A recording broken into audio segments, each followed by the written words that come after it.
ભૂતકાળથી લઈને અત્યારે વર્તમાનની વાત કરવી છે કે જે પણ લડાયક ચહેરાઓ છે જેલમાં ગયા છે તે ભારતીય જનતા પાર્ટીની સુરંગમાંથી પસાર થઈ વોશિંગ મશીનમાંથી બહાર આવ્યા છે ને ત્યારબાદ તેમના ઉપર જે રાજદ્રોહ જેવા ગંભીર કેસો હોય એ પણ હવે કહેવાય છે કે માફ થઈ જાય છે। વાત એટલા માટે ભૂતકાળના કેસોની કરી રહી છું કારણ કે વર્તમાનમાં જે ચૈતર વસાવા છે તેમના પર ગંભીર કેસ લાગ્યો હતો અને તેમાં તેમને 7 વર્ષની સજા થઈ છે। હવે સવાલ એ થઈ રહ્યો છે કે આ બધા જ વ્યક્તિઓ લડાયક હતા। તમે લડાયક ચહેરાઓની વાત કરો ત્યારે અલ્પેશ કથિરિયાનું નામ આવે, હાર્દિક પટેલનું નામ આવે, રાજુ કરપડાનું નામ આવે અને હવે ચૈતર વસાવાનું નામ આવે છે કારણ કે આદિવાસી પટ્ટામાં વર્ચસ્વ ધરાવતા ચૈતર વસાવા છે તેમને 7 વર્ષની સજા થઈ છે। હવે સજામાં આગળ કાયદાકીય કાર્યવાહી થશે, ત્યારબાદ તેમનું ધારાસભ્ય પદને લઈને અસમંજસ જેવી સ્થિતિ છે। પરંતુ સવાલ એ થઈ રહ્યો છે કે જ્યારે કોઈ એક લડાયક ચહેરો છે તે સામે આવે છે, ખૂબ સારી રીતે પોતાના વિસ્તારના વિકાસ માટે સંઘર્ષ કરે છે અને ત્યારબાદ તેમને જેલમાં નાખી દેવામાં આવે છે કારણ કે તેમના લીધે સત્તામાં બેસેલી પાર્ટીને ખૂબ મોટું નુકસાન થતું હોય છે।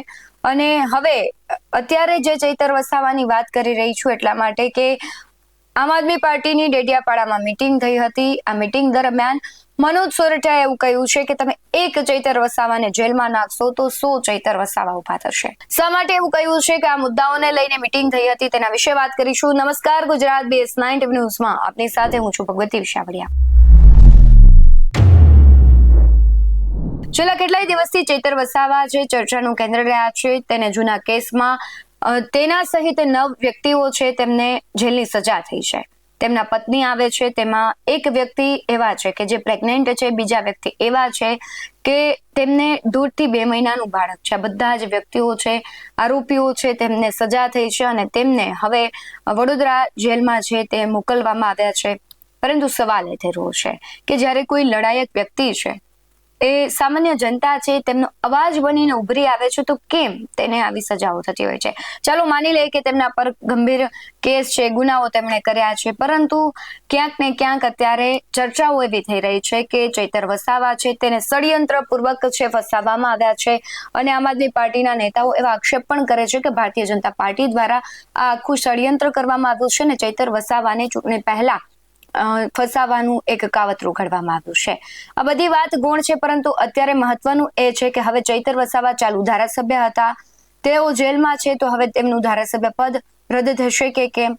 તેમના બીજા પત્ની છે એ પણ હવે લડી લેવાના મૂડમાં દેખાઈ રહ્યા છે। સાથે તેમના આદિવાસી વિસ્તારમાં તેમનું પ્રભુત્વ ખૂબ બહોળું છે એટલે આદિવાસીઓ પણ ક્યાંક એવું કહી રહ્યા છે કે તમે એક ચૈતર વસાવાને જેલમાં અંદર નાખશો તો અનેક ચૈતર વસાવા પેદા થશે। બીજી બાજુ આમ આદમી પાર્ટીના દિગ્ગજ નેતાઓની ઘણી બધી પ્રતિક્રિયા આવી છે। ગઈકાલે ડેડિયાપાડામાં બેઠક પણ યોજાઈ હતી।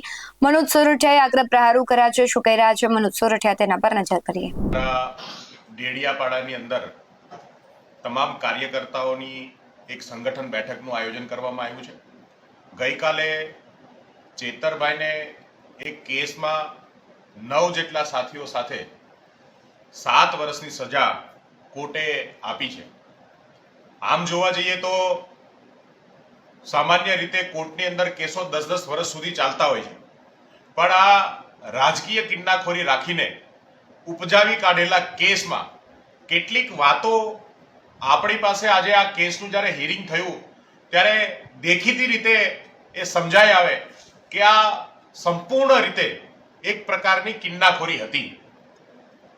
કોર્ટની અંદર મોટાભાગે જ્યારે ફાઇનલ હિયરિંગ ચાલતું હોય ત્યારે જે પણ ગવાહ હોય, જેમની ગવાહી ઉપર આખો કેસ ટકેલો હોય, એમણે પોતે ફિઝિકલી ત્યાં હાજર રહેવું જરૂરી હોય છે।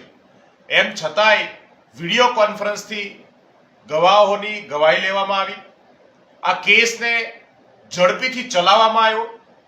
આ કેસની અંદર તમામ અધિકારો છીનવવાની કોશિશ થઈ। હદ તો ત્યાં થઈ કે 15 દિવસની એક બાળકીની માતા શકુંતલાબેન ચેતરભાઈના બેન છે, 15 દિવસની એમની બાળકી છે, એ બાળકી સામે પણ જોવામાં ના આવ્યું। એક બેન પ્રેગ્નેન્ટ હતા, એમને પણ, અને સૌથી મોટી ગંભીરતા કે ગુનો જ્યારે ગુનેગારોની એક ટીમ સાથે થતો હોય ત્યારે તમામ ગુનેગારોની સરખી ગુનાહિત એક્ટિવિટીઝ ગણી ના શકાય। અલગ અલગ રોલ બધાનો હોય છે, પણ આ તમામ ગુનેગારોને એક સરખી સજા આપવાનું કામ જે કરવામાં આવ્યું છે એનાથી બહુ સ્પષ્ટ દેખાય છે કે આખો કેસ જે છે એ ઉપજાવી કાઢવામાં આવેલો છે અને આખા કેસની અંદર આજે સૌથી મોટી શંકા ભારતીય જનતા પાર્ટીના કૃત્ય ઉપર ગુજરાતની જનતાને થાય છે. ગુજરાતની જનતા ચેતર વસાવાને એક નેતા તરીકે જોયો છે, એક લીડર તરીકે જોયો છે. શા માટે ચેતર વસાવા ઉપર આ કેસો થયા, શા માટે ચેતર વસાવાને વારંવાર જેલમાં નાખવાની કોશિશ થઈ? કેમ કે એ ભાજપની આ તાનાશાહી સામે, ભાજપના કુશાસન સામે, આદિવાસી વિરોધી માનસિકતાની સામે સતત લડે છે. આજે આદિવાસી સમાજ સમગ્ર ગુજરાત સ્તબ્ધ છે અને ચેતર વસાવાની સાથે તમામ લોકો એમના સમર્થનમાં આવીને ઊભા છે.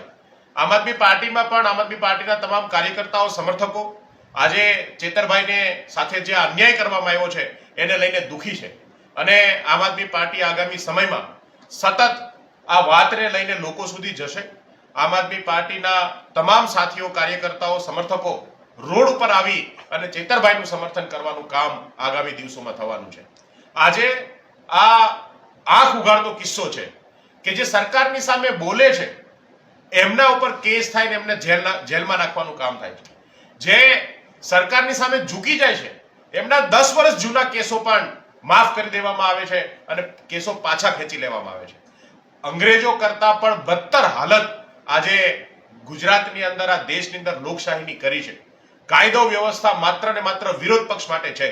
સત્તા પક્ષમાં બેઠેલા લોકો પોતાની રીતે દેશને લૂંટવાનું, ગુજરાતને લૂંટવાનું કામ કરે છે. અનેક ગુનાહિત લોકો આજે ભાજપમાં છે પણ એના ઉપર કોઈ કાર્યવાહી કરવામાં આવતી નથી.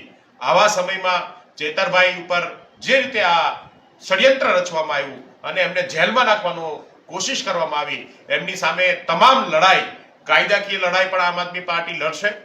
ગ્રાઉન્ડ સુધી, રોડથી લઈ અને વિધાનસભા, સંસદ સુધી આ લડાઈ જે છે એ લડવામાં આવશે અને એક ગેરંટી સાથે કે તમે એક ચેતર વસાવાને ઝુકાવવાની કોશિશ કરો છો, તમે ભૂલ કરો છો. ગુજરાતની અંદર અમે 100 ચેતર વસાવા પેદા કરવાની શક્તિ ગુજરાતના લોકોમાં છે, આમ આદમી પાર્ટીમાં છે. 100 ચેતર વસાવા આગામી સમયમાં તમારી સામે લડશે અને જીતશે અને એ ગેરંટી સાથે અમે આ લડાઈને આગળ લઈ જવા માંગીએ છીએ અને આગળ લઈ જઈશું. નવજાત શિશુ પણ ગયેલા છે, એ બાબતે શું કહેશો? બિલકુલ આ કાયદાની કરુણતા જુઓ. એક માતા કે જેના 15 દિવસનું બાળક છે, એ માતાને સજા કરવામાં આવી. માતાને જ્યારે કોર્ટની સામે એના બાળક સાથે એક આજીજી કરવામાં આવી કે તમે જોજો, ત્યારે જજ પોતે ખુરશીમાંથી ઊભા થઈને જતા રહ્યા. એમણે એ પણ માનવતાને પણ સાજે એવું કૃત્ય નથી કર્યું. જજની કોઈ મજબૂરી હોઈ શકે, અમે એના ઉપર પ્રશ્ન નથી ઉપાડતા, પણ જે રીતે આખો આ કેસ ફરજી રીતે ઘડવામાં આવ્યો, જલ્દી ચલાવીને 2 વર્ષની અંદર જ 10 વર્ષ સુધી જે કેસના નિવેડા નથી આવતા એવા ધાક ધમકી મારવાના કેસમાં 7 વર્ષ સુધીની સજા અને જલ્દીથી કેસ ચલાવવામાં આવ્યો એ ષડયંત્ર છે. એ ચેતર વસાવાને ઝુકાવવાની કોશિશ છે. પણ હું કહેવા માંગુ છું કે ચેતર વસાવા ઝૂકે એમ નથી.